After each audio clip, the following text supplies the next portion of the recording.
Bersyukur kepada-Mu ya Tuhan di dalam kesibukan kami, mungkin teman-teman masih sibuk di sekolah. Tuhan, kami syukur pada malam hari ini Tuhan masih beri kesempatan bagi kami untuk belajar firman Tuhan. Oleh karena itu, kiranya pada malam hari ini Tuhan yang boleh menolong kami supaya kami diberkati oleh firman-Mu dan bahkan juga kami rindu kami boleh belajar bersama-sama akan firman Tuhan, bukan hanya sekedar menambah wawasan kami, namun boleh membawa rumah hidup kami, supaya kami boleh hidup semakin hari, semakin menyenangkan hati Tuhan. Di dalam nama Tuhan Yesus kami berdoa. Amin. Oke, pada malam hari ini teman-teman kita akan membahas satu tema, yaitu tentang satu topik yang tidak asing lagi bagi kita ya. Saya kira berbohong itu bukanlah merupakan satu kata yang asing bagi kita, gitu kan. Ini satu tema yang familiar bagi kita. Bahkan juga sebelum kita memulai membahas akan topik ini, mungkin ketika melihat tentang kata berbohong, begitu kan, teman-teman sudah banyak yang tahu apa itu berbohong dan bagaimana karakter contoh berbohong itu, gitu kan. Teman-teman mungkin sudah tahu, sudah paham. Nah, untuk ada malam hari kita akan melihat lebih jauh ya tentang tema ini. Kita untuk kita melihat satu kebenaran ya di dalam tema ini. Kita akan membahas beberapa hal di dalam tema ini. Nah, yang pertama kita akan membahas sama-sama apakah bohong itu, lalu kemudian apa arti bohong patologis itu. Nah, ini mungkin satu istilah yang lebih teknis lagi ya, patologis atau hal yang baru mungkin ya, tapi kita akan lihat nanti ya, kita akan membahas apa arti bohong patologis itu, lalu kemudian apa sih penyebab daripada berbohong itu, lalu kemudian cara mengatasi daripada bohong. Nah, kita akan langsung memulai di dalam bagian yang pertama, nah, yaitu apakah bohong itu. Nah, kalau kita melihat dari kata bohong itu dapat diartikan ya adalah pernyataan tidak benar yang sengaja dikatakan dengan maksud untuk berdusta. Ini merupakan pengertian daripada berbohong ya. Berbohong adalah pernyataan, ya pernyataan atau ungkapan atau perkataan yang tidak benar yang sengaja ya. Jadi yang sengaja dikatakan dengan maksud untuk berdusta atau berbohong. Ini pengertiannya. Jadi kalau misalnya uh, itu sudah dikategorikan bahwa itu sengajaan gitu kan, sengaja gitu kan, untuk menyatakan atau berkata-kata yang tidak benar atau tidak sesuai dengan fakta. Nah, kata berbohong ini diterjemahkan, ya kata yang diterjemahkan dari kata berbohong ini kalau kita melihat di dalam bahasa Yunani itu menggunakan kata pseudos. Kata pseudos yang berarti bohongan atau dusta. Ya, jadi ini yang merupakan pengertian dari kata bohong gitu. Jadi kalau misalnya orang bilang berbohong itu sama artinya atau sinonim dengan berdusta. Jadi kalau misalnya dibilang berdusta ya itu berbohong. Jadi teman-teman ini ya. Nah, jadi seperti yang saya katakan tadi bahwa adalah perkataan atau pernyataan yang tidak benar ya, yang tidak benar dan sengaja dikatakan dengan maksud untuk berdusta atau mengatakan yang tidak benar. Atau kepada komunitas tertentu atau kepada orang. Oh, ya, di dalam bahasa Yunani-nya itu menggunakan kata pseudos ya. Kalau kita melihat di dalam bahasa Yunani-nya, bohong itu sama artinya dengan dusta. Karena saya sudah mengatakan tadi, kalau misalnya kita bicara pada malam hari ini, berbohong ya sama arti dengan berdusta. Gitu ya. Jadi, ini jelas ya bagi kita ya, apakah bohong itu? Ya, bohong itu sama seperti dusta ya, satu hal yang kita katakan tidak benar dengan maksud ya, atau dengan maksud untuk berbohong atau dusta gitu. Nah, ini pengertian dari kita. Saya boleh menjadi ya. Lalu kita lanjut. Selanjutnya. Nah, ini mungkin yang sebuah yang perlu dijelaskan ya. Lebih lanjut lagi, apakah berbohong patologis itu? Nah, ini dari arti kata berbohong ini, bahkan lagi ya, saya kembangkan lagi. Ternyata ada berbohong yang namanya patologis. Nah, berbohong patologis. Nah, apa itu berbohong patologis? Nah, itu bisa diartikan empat hal. Yang pertama adalah bohong atau berdusta patologis kadang-kadang disebut bohong terpaksa. Ya, bohong terpaksa. Nah, ini seringkali ya, punya pengalaman yang demikian gitu kan, karena sebetulnya kita kan nggak mau yang tidak benar kepada teman kita atau kepada eh, satu komunitas atau orang banyak, tetapi ya terpaksa gitu kan. Baik, bohong patologis. Lalu kemudian bohong patologis selanjutnya adalah suatu hal yang sama dan seringkali tampak tanpa tujuan. Jadi suatu hal yang seolah-olah itu bukan sebuah kebohongan gitu ya. Seolah-olah itu bukan eh, suatu kebohongan, itu samar gitu loh. Dan seringkali tampak tanpa tujuan. Nah, mungkin bisa lebih dijelaskan lagi kan ini kan hal yang abstrak ya. Cuma mungkin barangkali sama seperti misalnya seperti saya katakan tadi bahwa ya berbohong patologis itu seringkali itu samar bagi kita gitu ya. Ini bohong atau tidak begitu kan? Karena memang bohong patologis ini seringkali dipakai mungkin gitu ya, karena tanpa tujuan, dicanda-candain gitu loh. Ya, sama teman kita, sama ini ya kita bercanda begitu kan. Jadi dipelesetin sedikit lah begitu kan maksudnya. Kalau kemudian pengertian selanjutnya dengan berbohong patologis ini adalah berbohong patologis dapat benar-benar mempercayai kebohongan. Maksudnya kita sudah tahu bahwa sebetulnya yang disampaikan itu beritanya ya nggak benar gitu loh. Tapi kan enak gitu kadang-kadang gitu kan bercandain apa akhirnya kita ya mempercayai kebohongan tersebut gitu. Kita bawa dengan kata-katanya yang mungkin ya yang enak didengar gitu kan. Padahal itu hanya dibuat-buat. Hanya itu pesannya dibuat-buat gitu kan. Sehingga kita tetap percaya. Ya. Misalnya begini, kita mungkin kita senang baca novel gitu kan. Nah, novel itu kan kadang-kadang kan ceritanya fiksi. Nggak benar gitu kan. Nah, tapi karena ya bahasanya enak, kita sudah terbawa di dalam alur ceritanya, akhirnya walaupun fiksi begitu loh, kita seakan-akan ya percaya, ini benar terjadi. Nah, bisa jadi seperti itu. Itu adalah berbohong patologis mungkin tidak mempunyai rasa bersalah yang jelas. Nah, artinya ya karena memang seperti dalam pengertian tadi gitu kan. Nah, merasa bahwa hanya dipersiapkan sedikit kok gitu kan. Nah, sehingga ya seseorang itu yang melakukan berbohong patologis ini merasa bahwa ya sah-sah aja. Bukan cuma dipersiapkan sedikit. Atau kemudian ketika di dalam sebuah novel gitu kan, yang fiksi gitu kan, dibuat segala macam cerita yang istilahnya yang sebetulnya kan nggak jelas gitu kan. Apakah yang dibuat sekarang oleh dia sendiri gitu loh. Dia merasa bersalah karena dia merasa bahwa kesalahan-kesalahan yang jelas. Nah, ini yang merupakan berbohong patologis. Nah, yang bertanya berkaitan dengan berbohong patologis ini, sebelum saya lanjut, mungkin ini merupakan sebuah istilah yang masih baru, mungkin buat teman-teman. Oke, saya lanjut tentang berbohong. Ya, patologis sudah selesai. Dan kemudian sekarang kita melihat penyebab seseorang berbohong. Nah, berbicara tentang penyebab seseorang berbohong, sebetulnya bisa macam-macam begitu loh. Nah, tetapi saya hanya memberikan beberapa hal saja.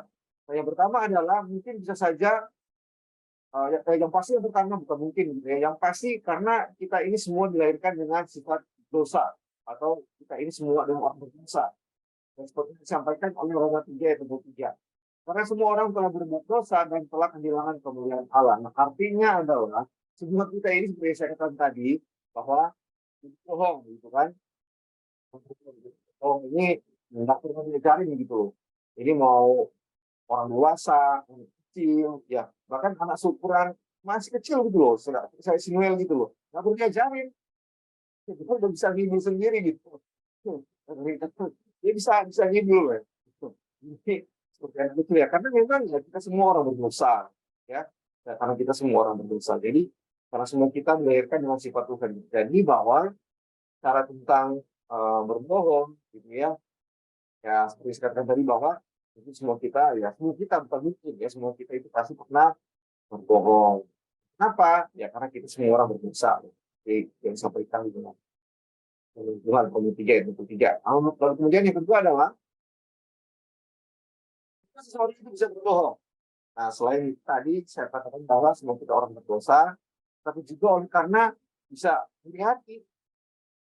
Nah, karena iri hati itu orang itu juga berbohong. Artinya tidak bisa menerima kelebihan orang lain. Dan manakala seseorang tidak bisa menerima kelebihan orang lain, ya, kan iri gitu kan. nggak terima nih. Nah, akhirnya ya dia membuat sebuah cerita-cerita yang enggak lagi buat temannya atau kepada orang lain gitu ya, yang merasa punya kelebihan dia nggak punya, gitu kan? Ya, yang begitu. Akhirnya diiri gitu. Akhirnya ya itu ya membuat sebuah cerita-cerita ya yang bohong gitu. Nah, untuk sifatnya menjatuhkan orang tersebut. Nah, karena dia melihat bahwa ini bisa, saya nggak bisa, gitu kan? Atau orang ini begini, saya nggak bisa. Ya, gimana supaya saya bisa menjatuhkan dia? Oh, nah, yang membuat cerita-cerita yang nggak benar ya atau bohongan. Tujuan supaya kayak menghancurkan orang tersebut ya. Yang kita lihat bahwa dia punya kelebihan tertentu, saya kok enggak. Lalu kemudian selanjutnya adalah karena mempunyai keinginan untuk mendapatkan keuntungan, ya kan? Ada orang kan iri gitu kan, oh dia bisa, saya nggak bisa ya, bisa dia lebih dari saya gitu kan. Nah, pada akhirnya ya buat karangan-karangan atau cerita-cerita yang bohong gitu kan dengan orang lain. Artinya apa? Supaya ingin terlihat baik di hadapan orang lain. Jadi orang itu bisa bohong supaya ingin terlihat baik di hadapan orang lain. Kalau bisa terlihat baik dari orang lain kan, kan apa? Orang kan bisa puji-puji dia, nah, gitu. Segala macam, gitu kan? Padahal sebetulnya ya nggak seperti itu orangnya, atau dia nggak seperti itu, gitu. Lalu kemudian yang kedua ini memberikan pujian dan pengakuan. Akhirnya membuat sebuah karangan cerita aku ini loh, gini gini gini gini ya, gitu kan? Supaya apa? Orang puji itu itu loh, bukan padahal nggak seperti itu, ya. Intinya kan ya dia terjebak dalam sebuah hubungan. Lalu kemudian yang ketiga adalah bisa jadi oleh karena ya ini ingin bermakna secara pribadi, merasa bahwa saya lebih daripada orang lain itu loh maksudnya. Saya punya, saya mau dianggap lebih daripada orang lain sehingga pada akhirnya ya timbul cerita-cerita yang ya cerita-cerita yang apa istilahnya supaya orang lain menilainya itu ya hebat gitu kan. Padahal sebetulnya ya tidak seperti itu. Nah, ya nggak apa-apa kalau misalnya kita dimaknai lebih daripada orang lain sesuai dengan kenyataan ya, oke nggak menjadi masalah. Kita dapat pujian daripada orang lain sesuai dengan kenyataan ya nggak jadi masalah. Dapat pujian, penghargaan dari orang lain itu ya nggak jadi masalah asalkan sesuai dengan ya kenyataannya atau realita yang kehidupan kita. Yang salah adalah ketika kita ingin melakukan dengan orang lain ya dengan cara kita katakan ya bahwa sebenarnya ya, gitu lah. Hal yang sebenarnya sehingga orang lain itu menghargai dari kita. Tentunya, ya, sering ini loh contohnya. Ini orang rajin loh. Ya, terus saya di rumah loh, saya belum bantu apa. Kalau kita mendapatkan penghargaan dari orang itu nggak salah, begitu kan? Atau kita dihargai orang, gitu loh. Asal apa? Atau kita dipuji orang nggak salah. Asalkan sesuai dengan asalkan sesuai dengan kenyataan. Yang bermasalah itu di dalam konteks kita pada malam hari ini yang saya bahas adalah manakala kita ingin dipuji orang, kita ingin dilihat baik oleh orang, padahal sebetulnya kita sesuai dengan kenyataan. Ya, contoh yang tadi gitu kan, kita di rumah gitu loh, pegang sama teman-teman saya di sekolah gitu kan. Waduh, saya di rumah itu, saya sering rajin bantu sama mama di rumah gitu kan. Saya bersih-bersih juga segala macam di rumah, waktu bangun tidur semuanya saya rapiin gitu loh. Nah, kayak apa? Teman-teman kan benci kita, oh iya kamu rajin gitu ya, ini kamu ya di rumah ya. Padahal sebetulnya enggak, nah itu maksud saya.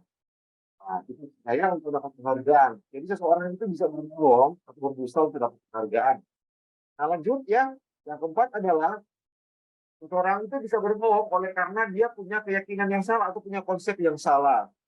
Nah, misalnya begini, ya, berbohong karena malu. Dia merasa bahwa nah, kalau apa dia merasa bahwa karena sudah kepepet gitu kan. Nah, ini saya harus berdusta karena saya takut apa yang dipikirkan orang lain tentang saya. Apa akhirnya dia berbohong atau berdusta, gitu kan? Jadi dianggap bahwa nggak apa saya bohong daripada saya malu, gitu kan? Nah, begitu. Nah, ini maksudnya ya berbohong karena malu. Saya harus berdusta karena saya takut apa yang dipikirkan orang lain itu tentang saya. Nah, jadi kayak orang lain menganggap bahwa saya ini baik, gitu kan? Sebenarnya saya bohong, gitu ya. Seperti itu. Lalu kemudian yang kedua adalah berbohong dalam menyangkali kebenaran. Nah, ini mungkin agak sedikit sulit ya dipahami ya. Contohnya, maksudnya begini ya, di bawahnya saya sengaja tulis ya contohnya di bawah. Saya tidak melihat diri sendiri sebagai pendusta, pembohong, jika saya akan melakukan suatu kebaikan yang lebih besar, walaupun menyangkali kebenaran. Nah, ini bisa sama seperti siapa ini? Kalau kita contohkan di film, ingat rambut, itu kan kita ingatkan, waktu orang menganggap pahlawan ya, karena dia dianggap sebagai seseorang yang melakukan kebaikan. Kan itu kita tertentu, tapi bagi yang lain kan, dia dianggap sebagai orang jahat. Dia maling, dia nyuri, gitu kan. Nah, itu. Nah, juga kan kita kan menggunakan nyuri, gitu kan. Ya, untuk mendapatkan sesuatu itu harus dengan cara yang benar. Sehingga kita juga gitu ya mendapatkan sesuatu dengan cara yang benar. Nah, sama seperti yang berbohong ini maksudnya gitu kan.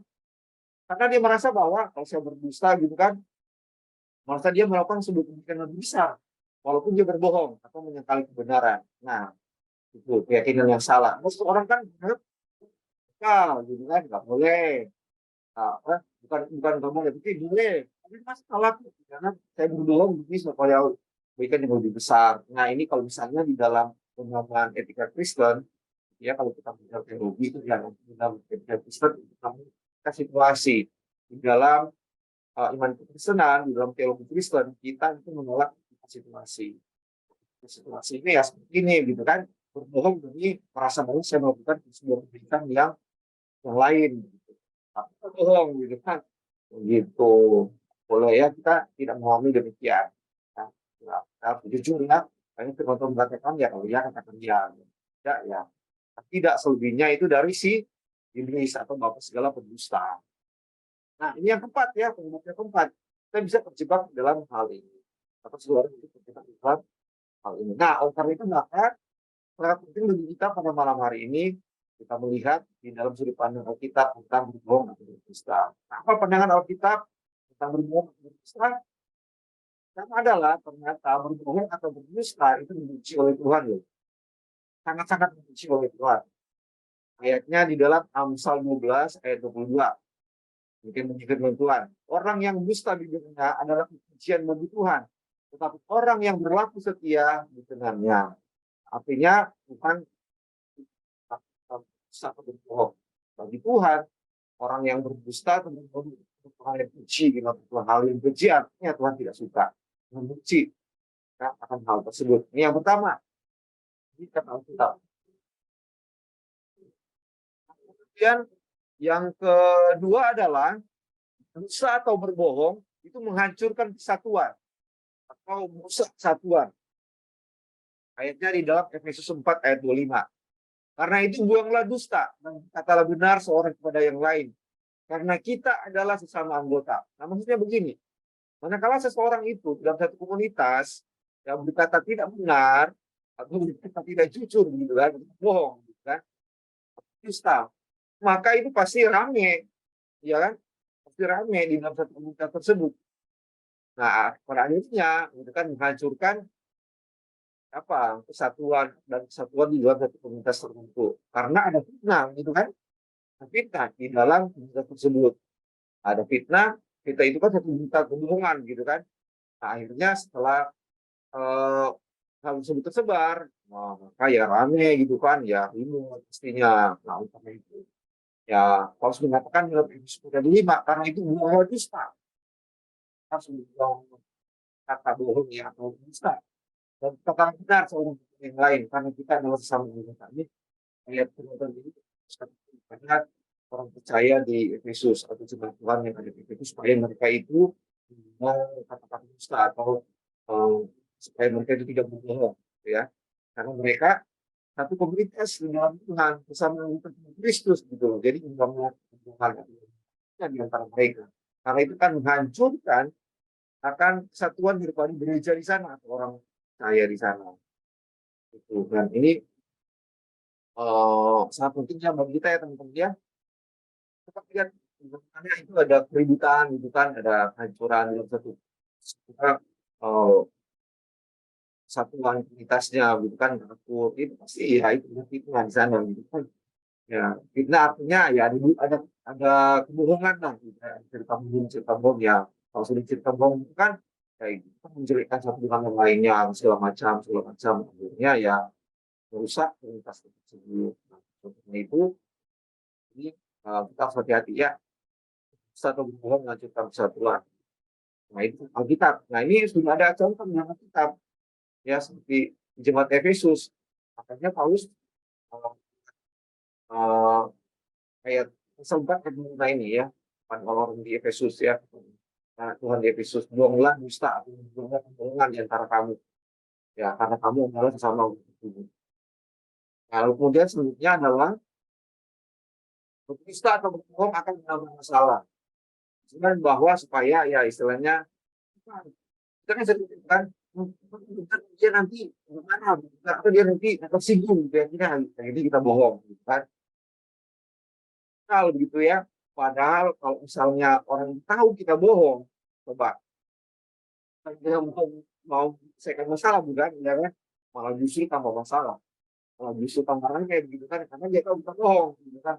Kamu nih bohong segala macam, dia tambah marah, gitu kan? Padahal butuhnya awalnya dia ke dia, gitu ya, yang kita supaya dia marah, gitu kan? Atau dia akan marah. Tapi pada akhirnya dia marah, gitu. Dan dia tahu kita berbohong. Yang bilang ada contohnya loh, gitu loh. Kejadian 20 ayat 9. Kemudian Abimelek memanggil Abraham dan berkata kepadanya, perbuatan apakah yang kamu lakukan ini terhadap kami, dan kesalahan apakah yang kulakukan terhadap engkau, sehingga engkau mendatangkan dosa besar atas diriku dan kerajaanku. Engkau telah membuat hal yang tidak patut. Nah, ini konteksnya adalah ketika um, Abraham, gitu ya, ketika Abraham mengalami kelaparan yang dia pergi ke daerah yang lain, akhirnya dia bertemu dengan Abimelek, gitu kan. Dan ketika dia bertemu dengan Abimelek, gitu loh. Nah, biasanya dalam cerita ini, gitu kan, kalau pergi di sebuah tempat, sebuah daerah yang baru, gitu kan, yang kalau misalnya sebuah tradisi di dalam perjanjian lama, ketika melihat orang perempuan, maka mereka bisa mengambilnya, gitu loh. Kalau ini punya kuasa, gitu kan, Abimelek ini raja, kan. Makanya ketika Abraham dan Abimelek, nah, aku mengatakan kepada Abimelek bahwa istrinya, gitu kan, istrinya Abraham itu bukan istrinya, gitu. Nah, sehingga Abimelek bermaksud untuk mengambil istri Abraham ini menjadi istrinya, gitu. Dan ketika Abimelek tahu Abimelek marah sama Abraham, terus kamu, kenapa kamu gak cerita dengan saya? Kamu membuat saya jatuh di dalam dosa yang besar. Nah, Abimelek maksudnya ya. Nah, sehingga ini menggambarkan kepada kita, gitu ya. Kadang-kadang Ustaz, kenapa kamu bohong? Supaya orang itu kita mengarah, gitu. Ya, justru kebanyakan, gitu kan. Ini lebih bahaya lagi, karena orang itu bisa mengarah lagi itu daripada yang sebelumnya. Dan selanjutnya adalah dusta atau berbohong kepada orang lain adalah juga berdusta kepada Allah. Nah, jadi kadang-kadang kita berpikir teman-teman ya, ini tapi kita gitu kan, apa itu sekolah, teman kelas, ke orang tua kita, ke teman kita, gitu kan. Nah, gitu kan kita anggap kita hanya berbohongan kepada orang tua kita. Tetapi kita lupa di saat kita berbohong kepada teman kita, pada papa mama kita kepada orang sekitar kita juga berdusta kepada Allah. Ya, Lukas 15 ayat 21. Katakannya gitu kepadanya, Bapak, aku telah berdosa terhadap sorga dan terhadap Bapak. Aku tidak layak lagi disebutkan Bapak. Ini ayatnya sangat jelas saya memberitahukan kepada kita. Jadi kita boleh hati-hati ini dulu. Nah, ini kadang-kadang kan kita pikir apa lah gitu kan hanya kepada teman aja kok kan pada teman-teman di sekolah gitu kan hanya kita sudah akrab gitu kan gitu. Ini bisa jadi ya kita melakukan hal seperti ini ya kita beri apalah gitu kan sama teman kerja atau kepada orang tua kita sama papa sama mama gitu kan kan saya bilang sama papa sama mama bukan sama Tuhan nah, di sana justru saat membongkar orang lain sebisa saja kita berdusta kepada Allah kenapa kita bukan Allah karena Allah adalah sumber kebenaran dan Allah itu sebenarnya sejati karena itu kita berbohong kepada orang lain kita juga sama seperti kita tidak melakukan kebenaran Tuhan kita itu ya sama saja kita berdusta kepada Allah. Berdusta kepada Allah artinya apa? Tidak mengakui kebenaran Tuhan. Kita menyangkal, ya, nah, seperti itu. Dan yang keenam, dusta atau berbohong tidak akan luput dari hukuman. Oh, ini loh, ya ini disampaikan oleh Alkitab loh. Kadang-kadang kan kita berpikir, kalau mau bohong, apalagi mau sikit-sikit, gitu kan. Tapi ingat loh, kita mengatakan bahwa ternyata yang berbohong itu atau berdusta itu tidak akan luput dari hukuman. Ada ayatnya loh, Amsal 19 ayat 5. Ya, di sana pengamsal mengatakan bahwa saksi dusta tidak akan luput dari hukuman. Orang yang menyebutkan kebohongan tidak akan terhindar. Tidak akan terhindar itu maksudnya tidak akan terhindar daripada hukuman. Ya, dari apa yang dia sampaikan, ya. Ya, sebuah berita itu tidak benaran. Akibat dari sebuah berita tidak benar yang disampaikan. Atau yang disampaikan. Pasti ada ada dampaknya atau ada hukuman yang akan diterima oleh sendiri. Mungkin kan kadang-kadang yang dipikirkan kan sama seperti kalau yang istilahnya kalau kan gitu kan karena kan dia bohong kan kita bohong sama teman kita bohong untuk kawan gitu kan kadang-kadang berpikir wah kamu celaka gitu kan nah terus kamu bohong enggak selalu seperti itu gitu kan. Nah, akibat daripada hubungan itu bisa saja itu sanksi sosial. Sanksi sosial. Nah, kalau kita sering bohong gitu, kita kata tidak jujur, sering kata dusta, gitu kan, pada teman kita sekolah maupun pada teman-teman sekerja gitu, atau di rumah kepada teman kita, gitu kan. Nah, sanksi sosialnya apa?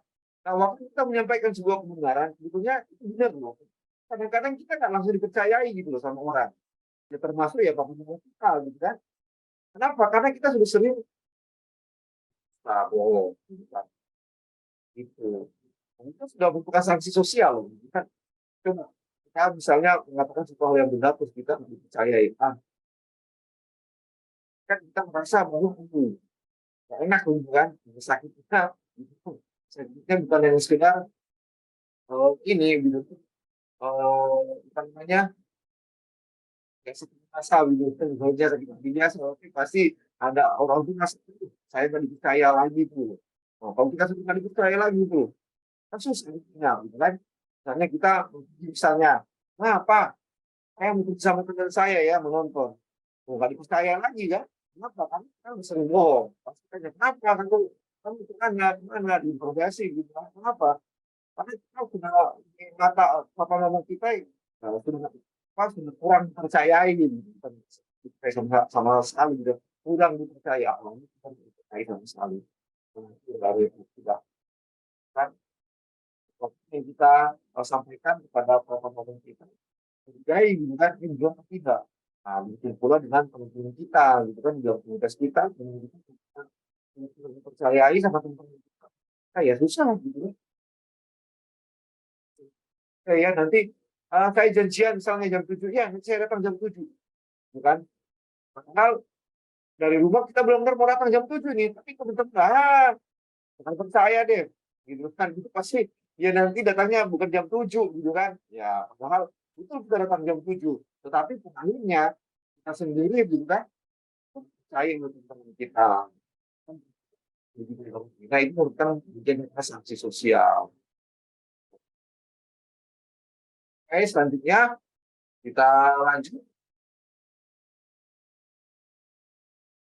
Nah sekarang kita melihat yang terakhir ya buat teman-teman semua bagaimana cara kita mengatasi kebohongan ya atau yang perlu kita lakukan yang pertama adalah hiduplah dengan kebenaran. Kebenaran artinya kita mau hidup benar gitu loh sesuai dengan firman Tuhan, prinsip-prinsip kebenaran firman Tuhan ya. Jadi kita harus mentaati apa yang disampaikan oleh firman Tuhan. Terus kemudian ya, jauhkan dari gosip gitu kan. Kita kan suka anak remaja kan kita semua kan senang cerita untung-untung gitu kan. Nah kalau misalnya gosip gitu kan, nah kalau boleh jangan ya nggak boleh, bukan kalau boleh gitu ya, harus nggak boleh gitu kan. Kenapa? Karena kalau kita sudah menggosip kan nanti pada intinya, nah itu kita menyebarkan satu hal berita yang tidak benar. Nah, ini dari kita ya, ini kan di dalamnya jadi rame gitu kan karena kita menyampaikan hal-hal yang tidak sesuai dengan fakta atau satu hal kebohongan lagi kan gitu.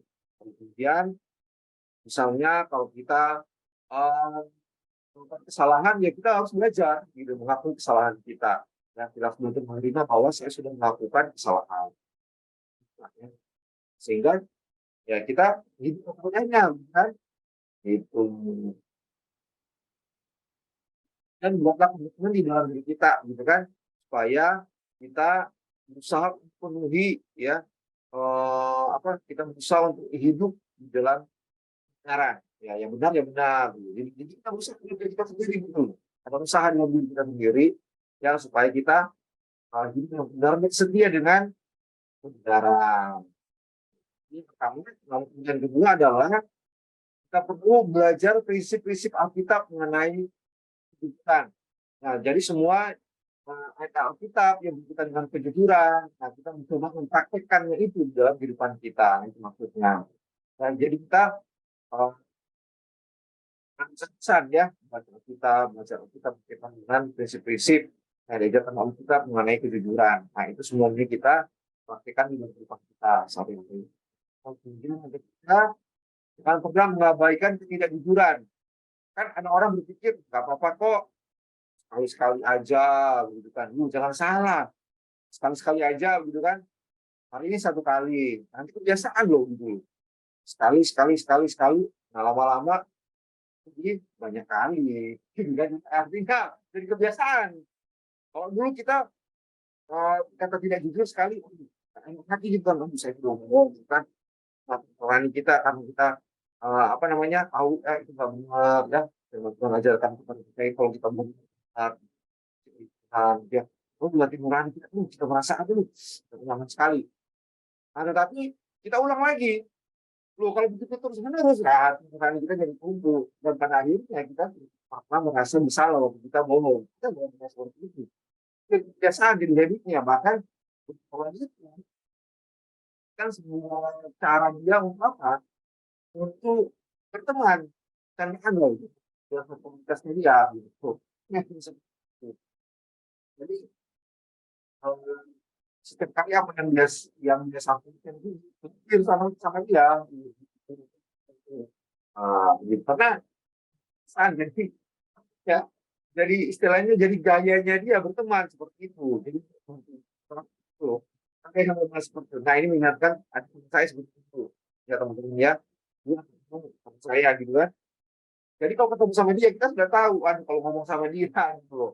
Aku tuh benar-benar jangan langsung dipercayai karena dia suka bikin sesuatu. Ini yang membenarkan sesuatu gitu loh. Karena di gayanya dia. Kalau misalnya kita kemakan omongannya dia, wah senang sekali. Ketawa, wah kamu bisa percaya gitu kan. Dia bangga sekali. Nah seperti itu. Nah, nah tapi ya, cobalah berusaha ya kita um, melakukan hal tersebut ya walaupun seperti kata kata itu tadi yang memang bahwa itu sebuah media di dalam kita berteman gitu itu nggak baik ya itu kan dia mungkin suatu mungkin sama itu kita gitu kan padahal itu sebuah cerita yang benar sekali sekali seperti saya bilang tadi nanti lama-lama jadi kebiasaan gitu maka jadi gayanya ini dan gaya kita gitu loh dalam kita membangun relasi dengan kalau pendidikan nggak ada nah akhirnya itu mau kan dengan cara sebenarnya kita mengatasi berbohong bisa jangan lupa gitu kan kita ini orang berdosa dengan kekuatan kita sendiri kita tak mungkin karena itu hanya dengan permintaan Tuhan kita jangan lupa berdoa dengan dia kepada Tuhan memohon kepada Tuhan kekuatan yang daripada Tuhan supaya kita dimampukan oleh Tuhan kita berusaha untuk hidup sesuai dengan firman Tuhan dengan prinsip-prinsip dalam firman Tuhan ya kita Tuhan memohon Tuhan supaya kita hidup jujur ya berusaha untuk mengatakan hal yang benar kalau iya iya kata tidak tidak jadi Pak kita tetap tahu kepada Tuhan karena sekali lagi ya tanpa dengan kekuatan kita sendiri gitu nggak mungkin ya karena semua kita nggak bisa saya katakan kan di rumah ini ya hanya karena anugerah Tuhan kekuatan yang dari Tuhan sehingga kita belum menjadi pribadi-pribadi yang bisa dikatakan bisa dikatakan benar ya pada Allah kita pada partner kita. Nah seandainya kita mungkin gagal ya di dalam kata-kata jujur, nah mari malam hari ini setelah kita belajar berusaha untuk ya untuk mengatakan hal-hal yang benar ya pada partner kita, pada kita kan. Jadi jangan kita istilahnya mengulas gitu kan. Jadi yang suka mengulas ya ya walaupun kadang-kadang candaan gitu kan. Nah, tapi ini candaan nggak bagus ya karena itu tidak disukai oleh Tuhan. Tidak dan kata-kata bohong itu tidak disukai oleh Tuhan. Nah, yang terakhir gitu ya ini merupakan kata-kata mutiara ya sumbernya itu nggak ada ya saya cari di mana nggak ada tapi ini merupakan kata-kata mutiara yang populer yaitu menggambarkan tentang hubungan ya demikian dunia katanya begini teman-teman ya mereka yang terbiasa berdusta akan menjadi buta warna. Nah, artinya apa di dalam statement ini orang yang terbiasa berdusta akan menjadi buta warna. Orang kan kalau buta warna kan nggak tahu warna hitam mana putih gitu merah jadi kan sama aja. Nah, demikian pula dengan orang yang berdusta yang suka bohong gitu. Suka bohong artinya lama-lama orang tersebut itu sulit membedakan mana yang benar mana yang salah. Gitu loh. Karena dia suka memutarbalikkan fakta. Dan dia jadi kebiasaannya dia. Tuh. Nah ya apa namanya ya sehingga bagi dia itu hal yang saja ya tentang itu. Nah, untuk hari ini dengan membantu sekalian ya untuk pribadi-pribadi yang dapat dipercayai oleh teman-teman kita, dapat dipercayai oleh pasangan kita, dapat dipercayai oleh siapapun juga. Ya, materi kita pada malam hari ini telah selesai. Sekarang kita akan masuk di dalam diskusi. Saya akan coba sebelumnya.